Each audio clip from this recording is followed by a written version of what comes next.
Swayam Prabha. Digital India. Educated India.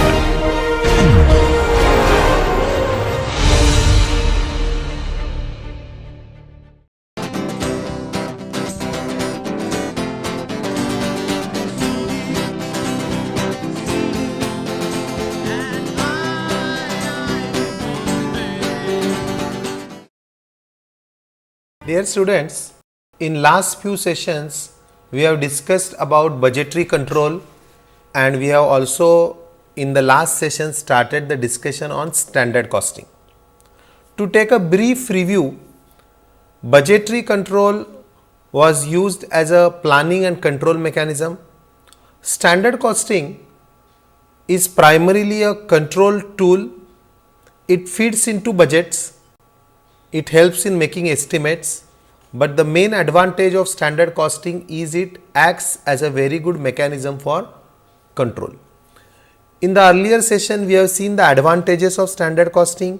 We have also discussed how the variances are calculated, particularly material variances.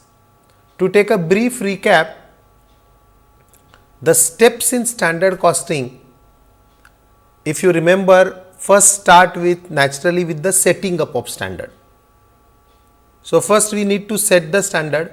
While we set the standard, we do a detailed analysis of the process. We look at which raw material used, which method is being followed, and that goes into deciding a proper way of doing the thing, and we also arrive at how much time is needed, how much quantity of raw material is needed, and so on.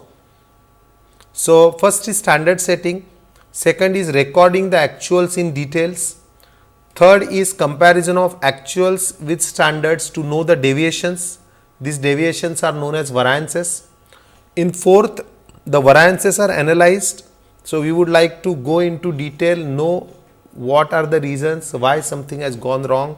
If something is good, what has caused the cost to be lower than budgeted or standard, and we would like to retain such benefits continuously.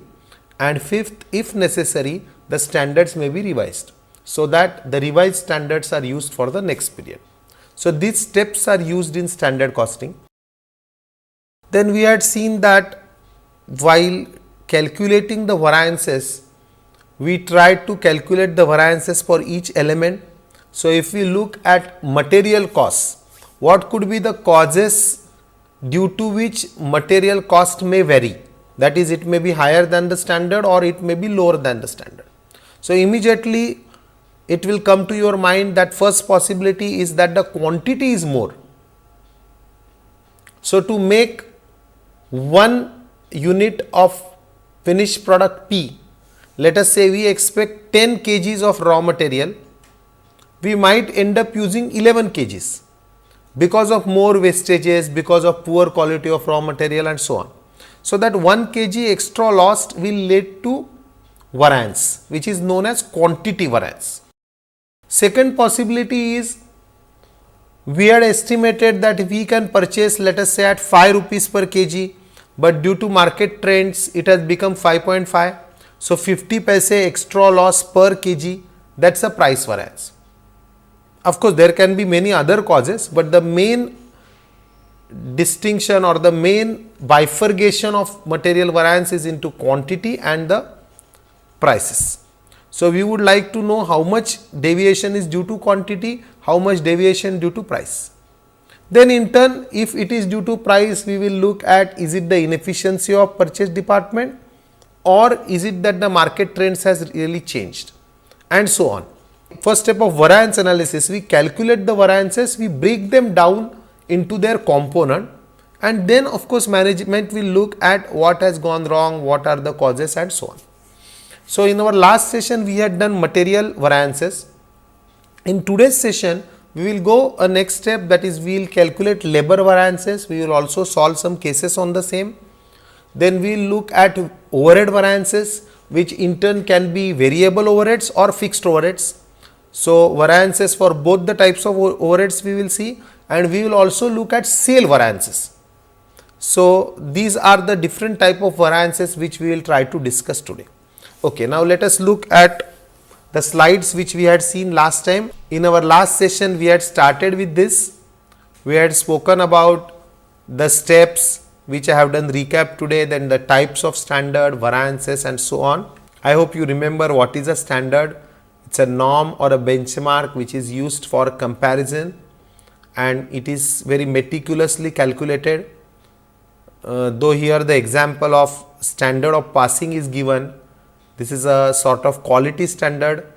We are discussing more on the cost standards. So just try to recollect what we had done last time.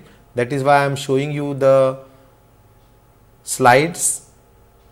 So these are the steps in brief. We set the standard cost, we record the actual, and we compare and analyze, known as variance analysis. Then standards can be of various type. If we assume that 100% efficiency is achieved, the most suitable conditions, then it is ideal standard. Mostly we follow that there will be few losses, there will be a good efficiency but not ideal efficiency, that leads us to normal standard. And you can also have a very basic standards. Then we have current standards. We have also seen variance analysis. The variance is broken down into controllable variances. Then these are the types of variances. Variances can be mainly of efficiency, price or volume. These are the three main causes leading to deviation. Now we have done for material cost last time. We will look at labor and overheads today. Okay, so up to this we had done. Now let us look at labor variances. Now in material variances we had looked at the reasons and then we looked at the formulas. In the same way, just think of what may cause labor variance. That is to say, to make 1 unit, as per the standard, we take 5 hours. Now we record actual. In actual, if suppose it comes out to be we have done the same job in 4 hours. What could be the reasons? Those are the reasons for labor variances. So can you think of the reasons which lead to labor variance? Again, there are two possibilities. One is the reasons due to which there is a difference in time required or time taken, and the reasons due to which labor rates are different. So what may cause differences in the time? Let us say you are students, you are learning budgetary control. So you estimated that to finish this chapter you will take 5 hours, but actually within 4 hours you could finish it. Suppose it happens, what could be the causes? Why you could do the same work faster? One very important cause is motivation. If you feel motivated, if you from inside you feel that yes, we must do it, then the work can be done much faster. Same thing is true for the labor working in a factory. If they are demotivated, this work is burdened on me, then they will do it very slowly. Whereas if they feel from within they want to do it fast, then due to motivation the work can be done much faster. Another cause could be what type of equipments they have. If they have good equipments which are efficient, which are running properly, they can work faster. Whereas if the equipments are continuously getting stopped, they require repair, there are some issues with the use of equipment, then naturally the worker's speed goes down. Then the team spirit, then there could be reasons like more holidays in a particular month leading to disturbance of the work schedule. So due to some or other reasons, time taken may vary. These are one type of causes. The other type of causes because rate has varied. The wage rate itself has changed. Now due to what the wage rate can change? I will just show you the next slide. I think we have already discussed this time related issue. So it could be changes in the design or quality standards. So what happens is then workers have to study, they have to learn the new design, that takes time. Then low motivation, poor working conditions, improper scheduling, inadequate training. Of course, I have listed a few causes. There can be many more causes. They can be negative, they can be positive, both ways. then what could be rate related issues? So one is increment or high labor wages, then overtime. When the overtime is to be paid, it is paid at a premium rate, at a higher rate. Labor shortage may force the company to pay higher rate, and there might be agreement between union and management, due to which higher rate has been now promised. So these are the reasons why there is a labor variance. So mainly two categories, time related and rate related. Now from this, can you derive the formulas? I have brought you back to material variance formulas so that on the similar lines you can think of formulas for labor cost. So just have a look at formulas for material cost. I am sure you can imagine what will be the formulas for labor cost, because they are very similar. They have a same logic. So you will first calculate the labor cost variance. You will divide it into labor rate variance and labor usage variance or labor efficiency variance. So in material cost we had price and usage. In labor cost we have labor rate and labor efficiency. Plus there is one more variance, that is known as labor idle time.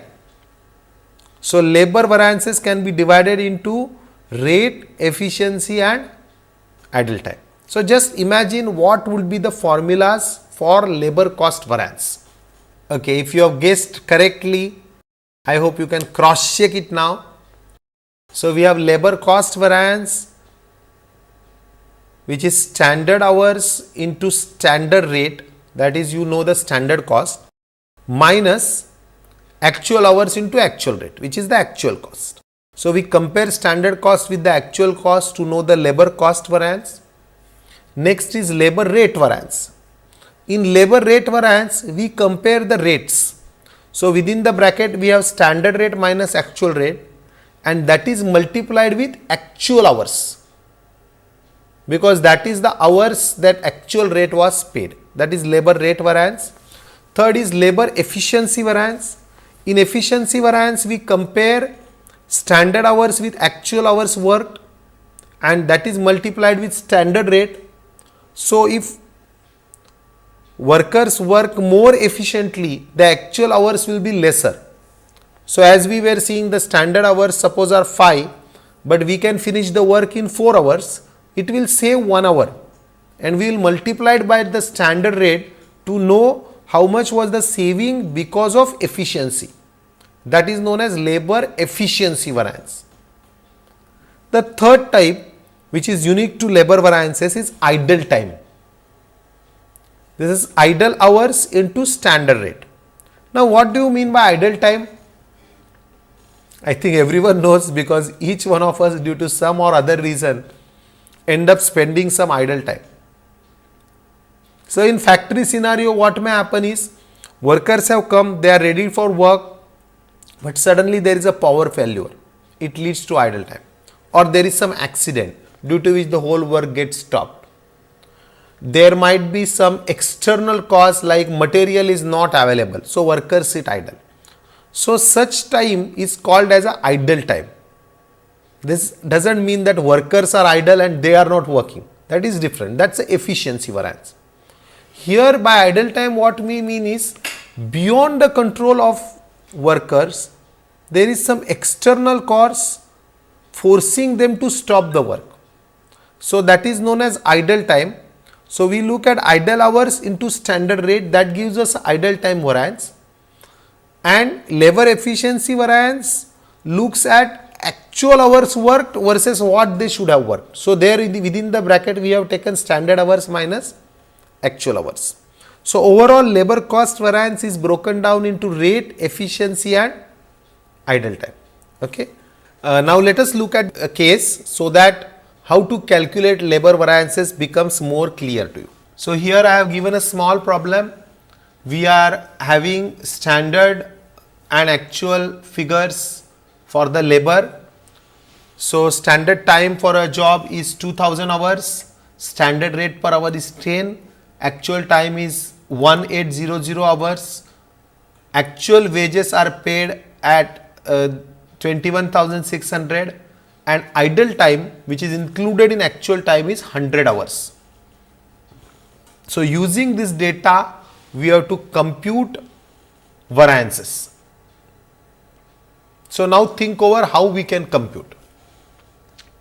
So first variance which we would like to calculate is the total labor cost variance.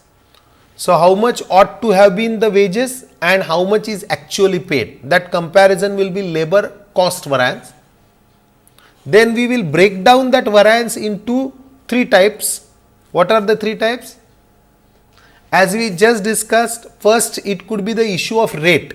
So we thought of paying at a standard rate of 10, but we might pay more or less. If there is a difference, that will lead to rate variance. Then there could be difference in the efficiency. So standard time for doing that job was 2000 hours. We will have to look whether there is a difference. That difference shows efficiency or inefficiency. It is known as efficiency variance. And third is the loss caused due to idle time.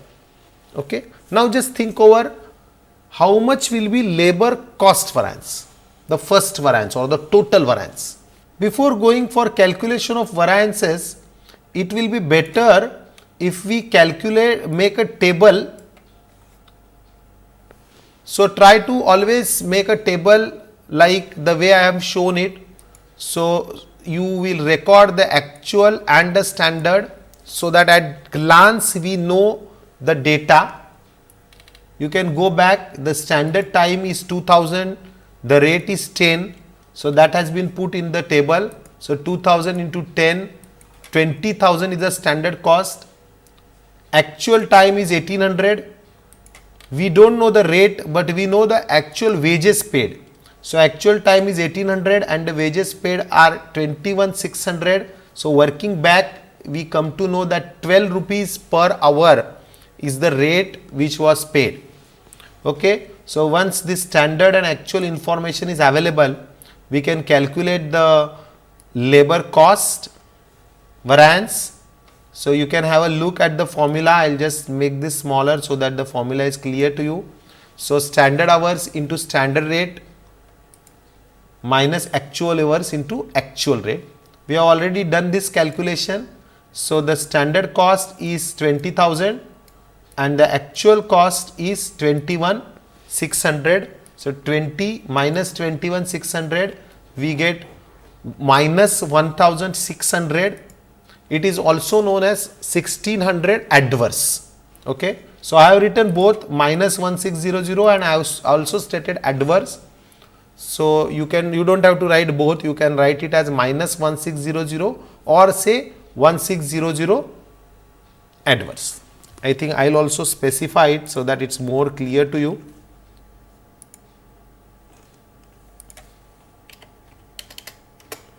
Okay, so either it can be written as 1600 minus or it can be written as 1600 adverse. Fine. Now this was the total difference in the labor cost. So we assumed that we would spend 20,000 for doing this work, but we have actually spent 21,600. So that 1600 spent more represents labor cost variance, right? Now rate variance. Now so we will break down that 1600 into its causes. First cause could be rate. As you can see it in the table very clearly that as per the norms we ought to have paid 10, we have actually paid 12. So 2 rupees more per hour and we have paid all this for 1800 hours. We have not paid for 2000 hours. So we don't have to multiply by 2000, we will multiply by 1800. So you can see the formula. It is actual hours into bracket standard rate minus actual rate. In other words, it is 1800 into 10 minus 12. So it is minus 3600, or as we have seen, we can also call it as 3600 adverse. I am just restating it so that it's more clear to you.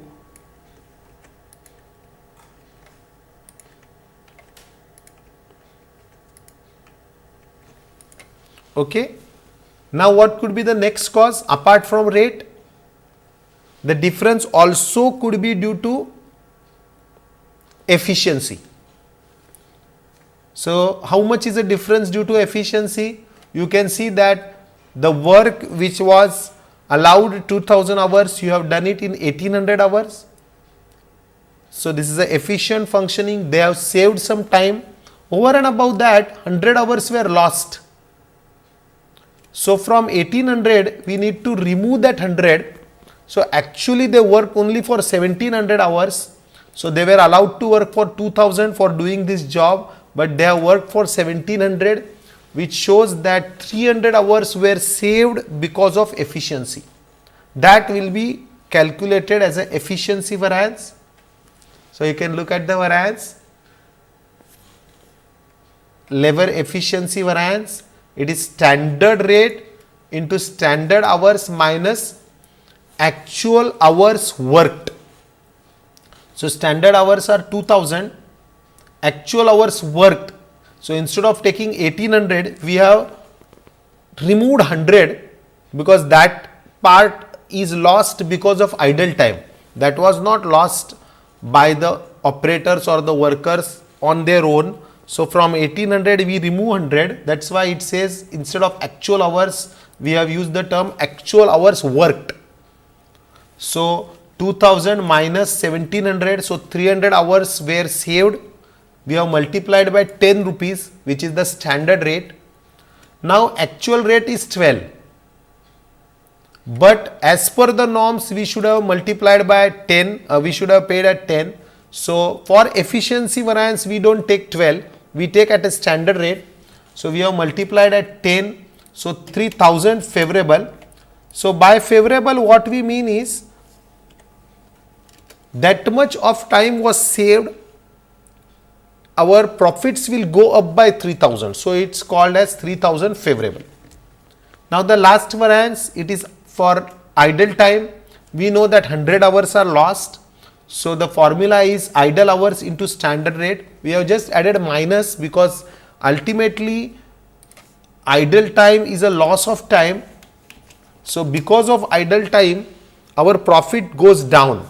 That is why we say minus 100 into 10. So minus 1000, or it can also be called as 1000 adverse.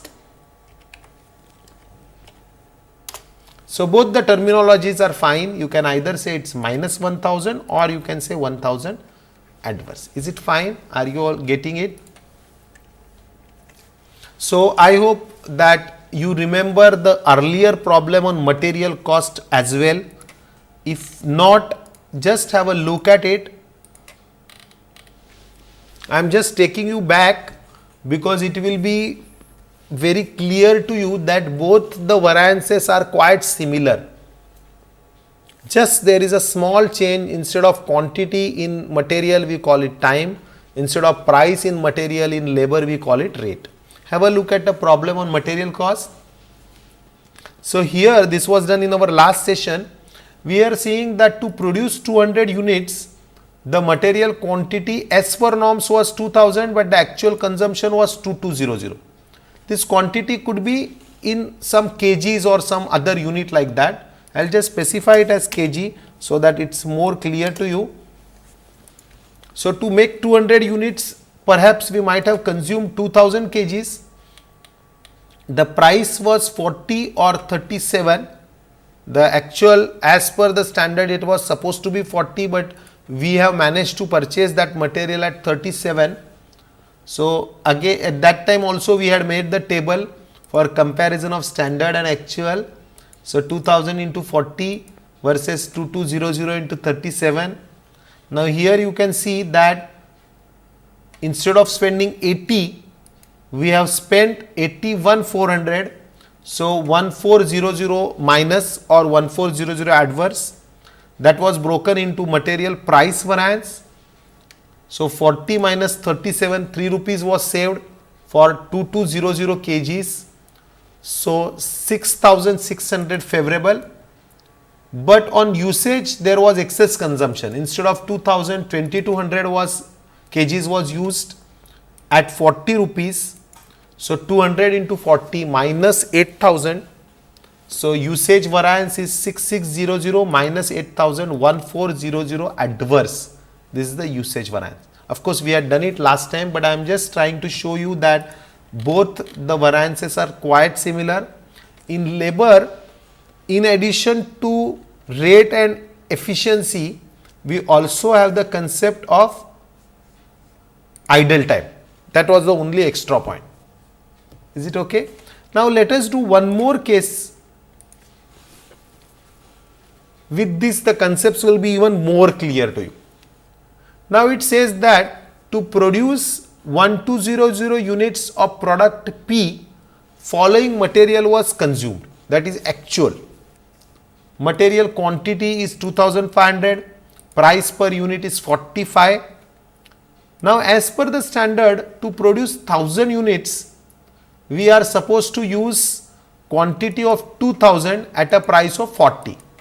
Now with this data, we are required to calculate material variances. So how will you calculate? Just think of it. Can we do it the way we did in case 1?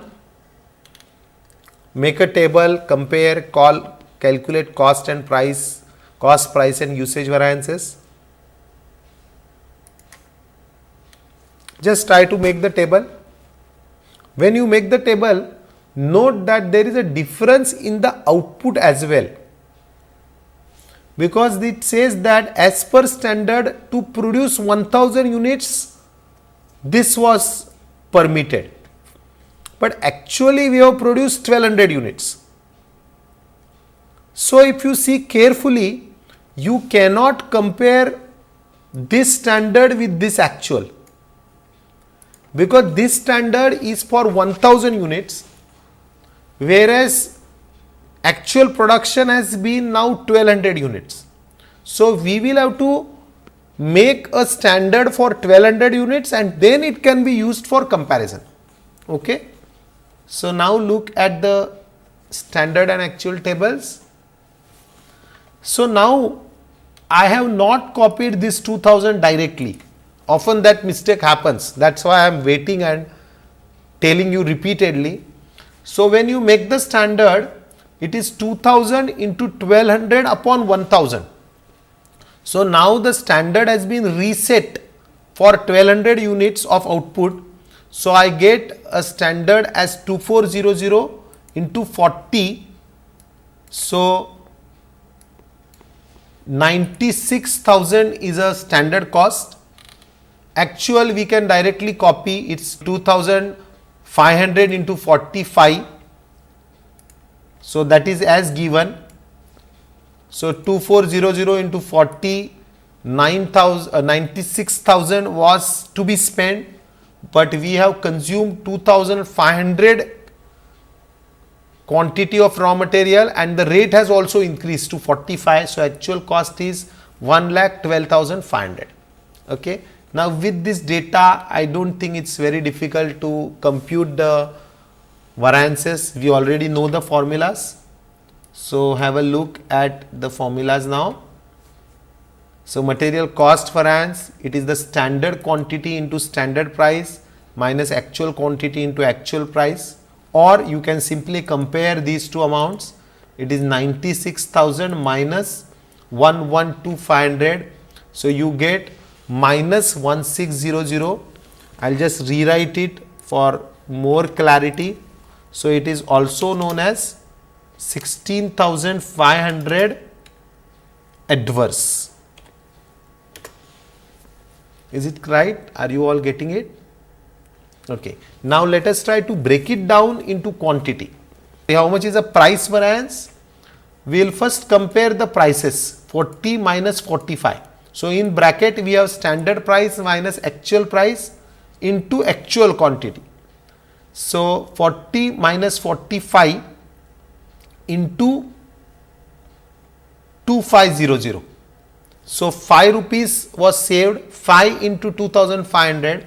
So you get 12,500 minus, I am sorry, here wrongly it is written favorable, actually it is adverse. So anyway we are rewriting it for more clarity. Okay, so 1200 is also adverse, 1600 was also adverse. So total material cost variance was 16,500, of which due to rate company was forced to pay 12,500 more. So 12,500 adverse.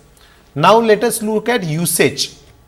So instead of using 2400 as for norms, they have consumed 2500, so 100 units more.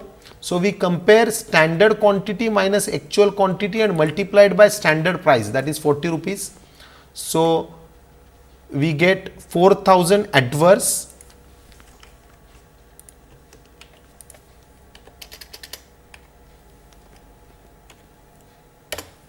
Now just cross check whether whatever we have done is correct or no.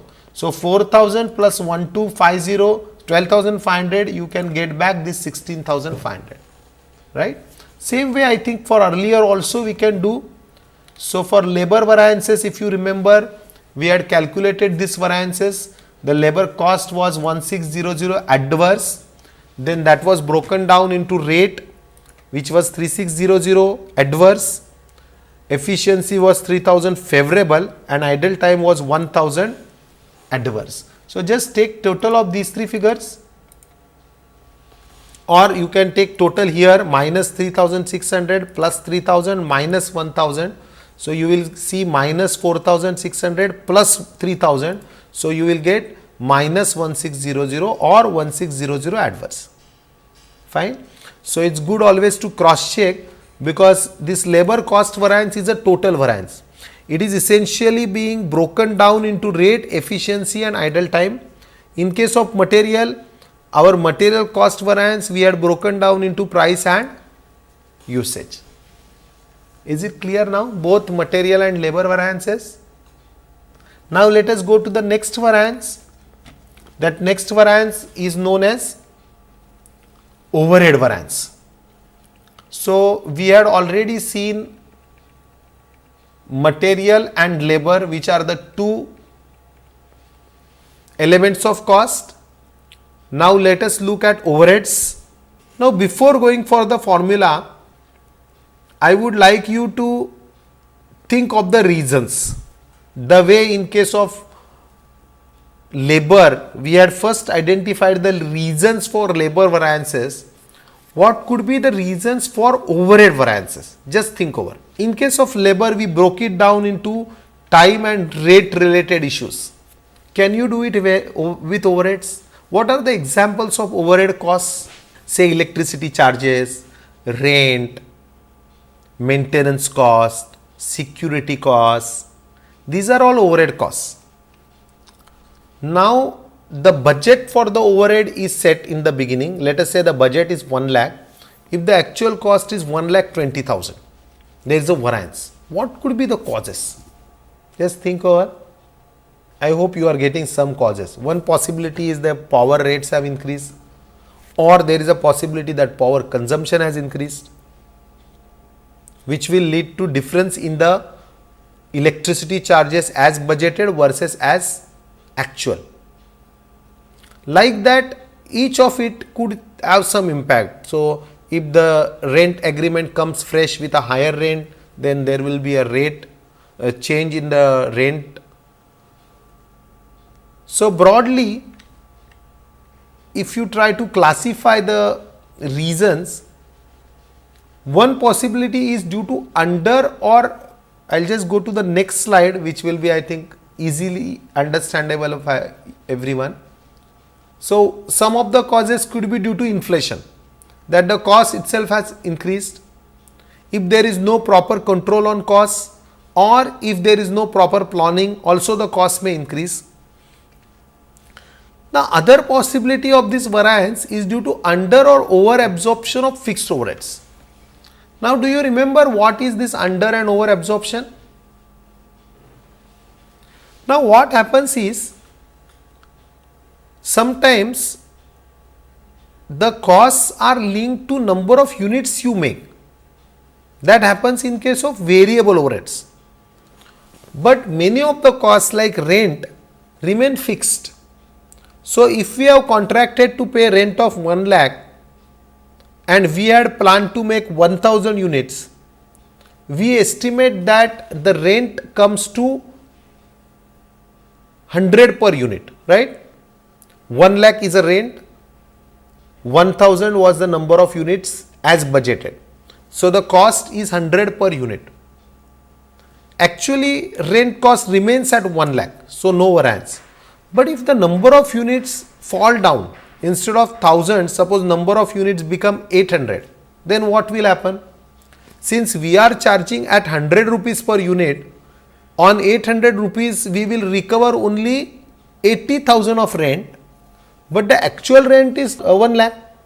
So it will lead to difference of 20,000. That is a difference because of under or over absorption. If the number of units increase beyond the budget, exactly opposite will happen, that we will recover more rent but actual rent remains less. So in case of overheads, what happens is, one type of causes is what we saw earlier, because of inflation, lack of control or lack of planning, wherein the budgeted cost itself gets exceeded, or sometimes if your control is good, budgeted cost is brought down, actuals are less than the budget. But the other type of causes is because of under or over absorption.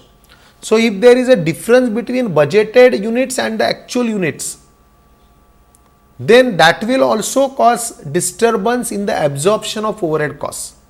So such causes could be fall in demand or improper planning in a sense, improper estimation, breakdowns, power failures, labor problems. So for any reason, if the actual units and budgeted units don't match, it will lead to overhead variances. Okay. Now what will be the formulas? In case of overhead variances, we have two types. We have variable overheads, we have fixed overheads.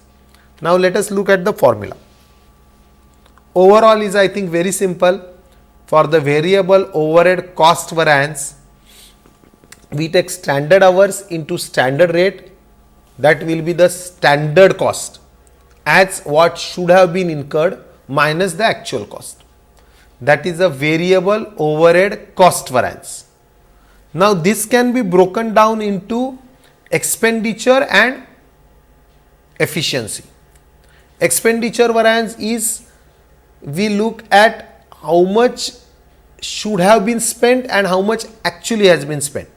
So it's on actual hours into standard variable overhead rate minus the actual overhead cost. The other possibility is, there is a difference in the efficiency. So we compare standard hours minus actual hours into standard variable overhead rate. Okay. If you look at this overhead variance, it is quite similar to labor variance which we had seen. In labor cost also, we had two variances. We had rate variance and efficiency variance, if you remember. So in variable overhead, it is similar. One of the causes is because of efficiency. For example, what may happen is, some work could have been done in 5 hours, but we did not do it efficiently. We took 6 hours. So what will happen? One is more time is spent, so more wages. But along with that, what also happens is, there is more consumption of electricity, more consumption of other facilities. So we must have completed the work in 5 hours, but we took up 6 hours. So for that 1 hour, extra variable overheads are incurred. That is because of the efficiency. So it is known as variable overhead efficiency variance. So you can see here we have compared standard hours minus actual hours and multiplied by standard variable overhead rate.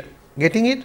The other cause is because the expenditure itself has increased. Like for example, if electricity rates have gone up, so there for standard we take actual hours into standard rate and we just subtract it with the actual overheads. So if the actual rates have exceeded, the actual overhead cost will increase and that will show some variance. Getting it? Now let us look at a case on variable overheads. With that it will be more clear to you. Okay. Read the case carefully.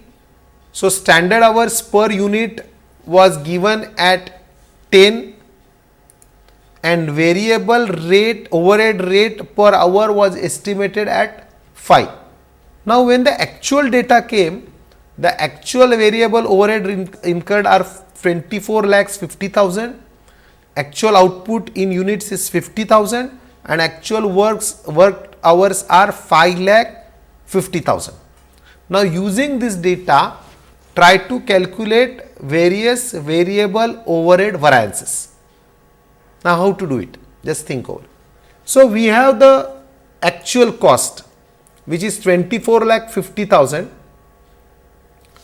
Now we looking at the actual production of 50, we should look at how much cost should have been incurred.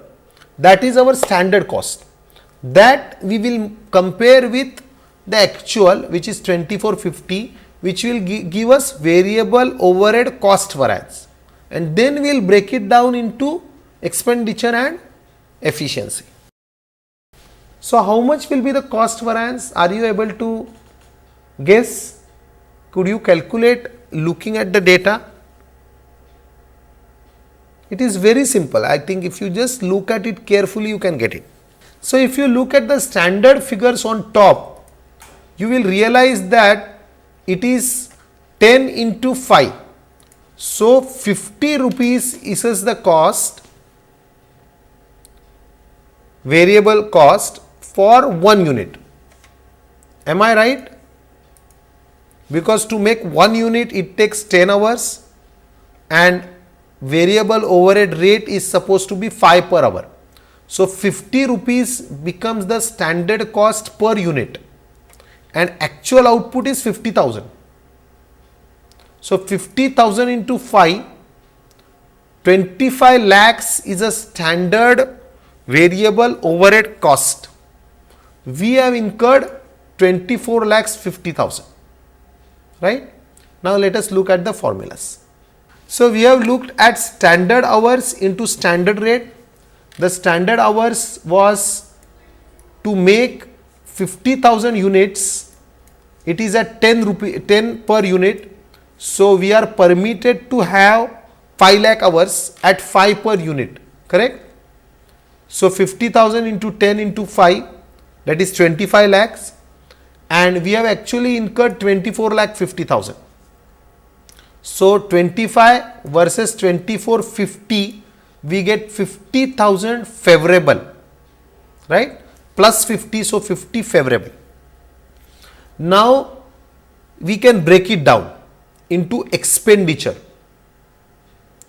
So part of it is because the cost per hour itself has been brought down. So we can look at the actual hours. See, the actual hours consumed was 5 lakh 50,000 and 5 rupees per hour is a rate. So 550 into 5, that was something which we could have incurred on. So actual hours into standard rate, and our variables which are actually incurred are 5 lakh 50,000. So we take 2 lakh 50 into 5. From where has this 250 arrived?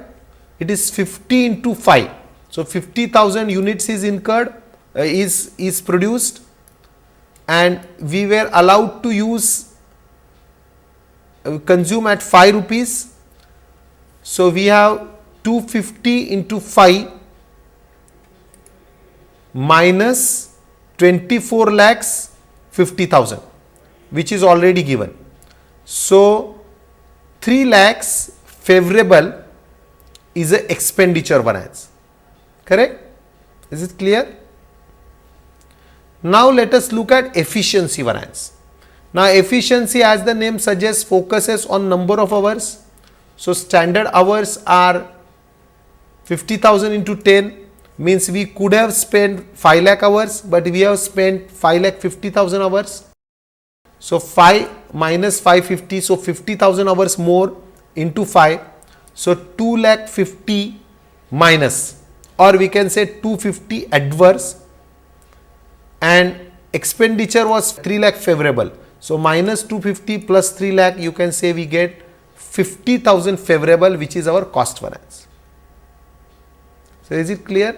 So variable overhead cost variance was broken down into efficiency and expenditure. Now let us try to understand fixed overhead variances. If variable overhead is very clear to you, let us go for fixed overheads. Now as we did for material and labor, you just have a look at what are the causes. So in case of fixed overheads, one cause was difference in the number of units. Then the other causes because could be inflation, lack of planning and so on. So this is the formula for fixed overhead cost variance, which is the total cost variance.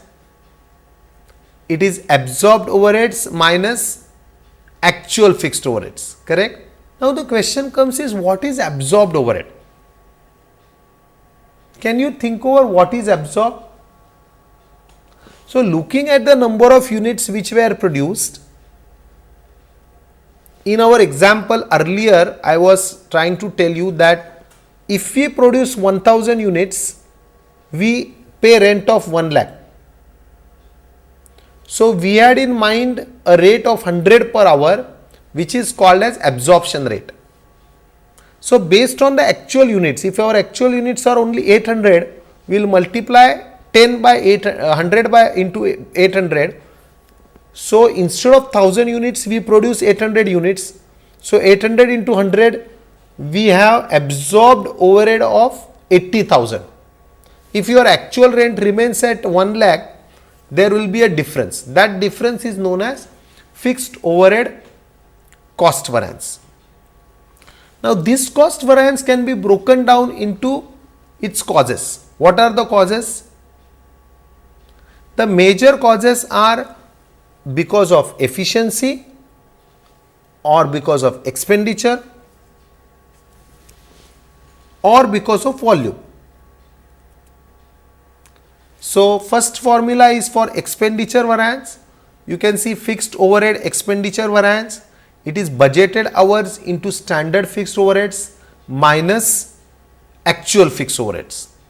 So at budgeted rate, we see that if budgeted hours were the time as per the budget was consumed, and rate also if we take standard, that becomes the budgeted overheads minus actual overhead, that's the expenditure variance. Then we look at the volume issues. So standard quantity minus actual quantity, so we take a difference into quantity and multiplied by the standard overhead rate, that's a volume variance. So fixed overheads we try to break into expenditure and volume. Okay. Now here today we have done 4-5 important type of variances. First we did recap up to material variance. Then today we have discussed the reasons for labor variances. We have also seen the formulas for labor variances, and we have done one case on labor variance. Are you thorough with it now? We have also done one case involving a different type of material variance, wherein the standard units and actual units were different. So we have reset the standard and then calculated material cost variances. Then in latter part we have discussed variable overhead variances, and we have also done one case on it. And just now we have seen the formulas for fixed overhead variances. We will look at the cases on fixed overhead variances, and we will also discuss the sales variances in our next session. Thank you so much.